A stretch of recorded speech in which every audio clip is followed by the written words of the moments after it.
Padahal kita sebutin, jadi orang tua itu memberkati itu bukan melalui barang, bukan melalui hadiah, walaupun hadiah itu adalah salah satu dari bahasa cinta, tetapi yang terutama adalah kehadiran kita, kehadiran tubuh, dan juga kehadiran cintanya. Oleh karena itu keberadaan kita benar-benar merupakan satu modal yang sangat utama. Walaupun katakanlah sang ayah pulang pukul 9, datanglah ke tempat si bayi itu. Kemudian sentuhlah dia, ciumlah dia, doalah bersama dan lain sebagainya. Itu yang perlu dilakukan. Nah, yang membedakan orang tua biasa menjadi orang tua Katolik ada 7. Jadi yang pertama adalah kita mengalami secara dekat kebaikan Yesus dalam Ekaristi, bahwa Yesus mau memberikan dirinya kepada kita. Oleh karena itu kita pun sebagai orang tua mau memberikan diri kita kepada anak-anak kita sebagai bukti cinta kasih kita kepadanya. Membentuk anak dengan menjadikan gereja dan sakramen sebagai model. Kita perlu diingat Bapak Ibu, keluarga adalah gereja kecil. Kalau di sakramen, di gereja ada sakramen Ekaristi, maka di rumah juga harus ada makan bersama. Kalau di gereja ada sakramen tobat, maka di rumah pun harus ada sakramen pengampunan.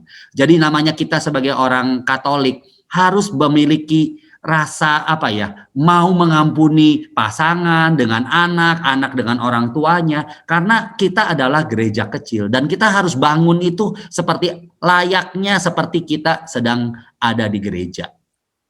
Mencintai sabda Tuhan dan pengetahuan, bacalah kitab suci. Kalau Bapak Ibu nggak bisa, belilah ruah, misa harian, terus kemudian belajar tentang pengetahuan tentang bagaimana kita mengajar menjadi orang tua, dan kemudian menggabungkan kedua hal tersebut sehingga hal tersebut bisa menjadi suatu warisan buat si anak-anak.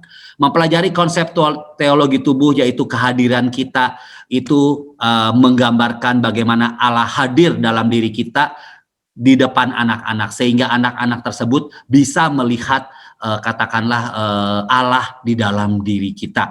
Itulah relasinya. Ketika relasi anak dengan orang tua baik, maka relasi anak nanti dengan Allah Bapa juga akan baik, karena dia mengalami suatu relasi yang positif.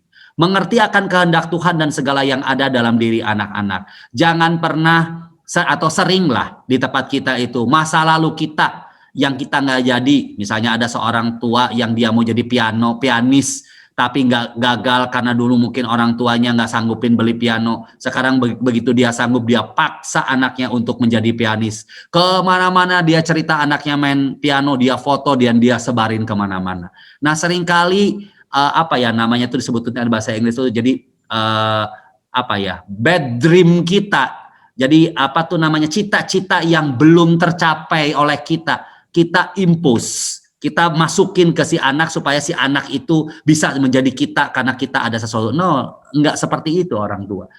Kayak saya walaupun nggak jadi pemain bulu tangkis, ya sudahlah, nggak apa-apa, anak ya dia punya sendiri. Kita tanya kepada Tuhan, Tuhan kira-kira anak saya, anaknya yang Tuhan berikan, percaya kepada saya, berikan saya satu panduan supaya anak itu bisa memang menjalankan hidupnya, katakanlah sesuai dengan yang Engkau rencanakan.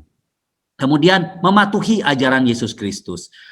Santo Yohanes Paulus II bisa menjadi pope ataupun menjadi pastor karena hampir tiap malam dia melihat papahnya berdoa. Ketika papanya berdoa, lihat anaknya kemudian jadi romo, bahkan anaknya kemudian jadi paus.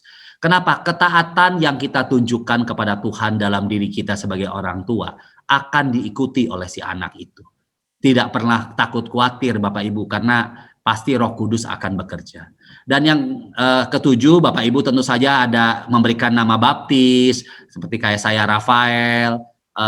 Coba belajar tentang siapakah Rafael itu, dan ditulis apa yang bagus, dan kemudian doakan. Sehingga mereka ketika besar, mereka tahu bahwa ada orang-orang kudus yang memang kita berharap yang pertama orang tersebut bisa sama seperti orang kudus tersebut, dan juga orang kudus tersebut menjadi bisa mendoakan anak-anak kita dengan bantuan doa daripada orang kudus.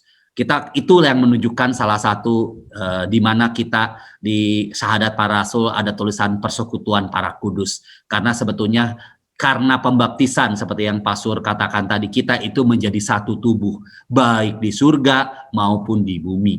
Oleh karena itu kita dekat, ada relasi dengan para kudus yang lain.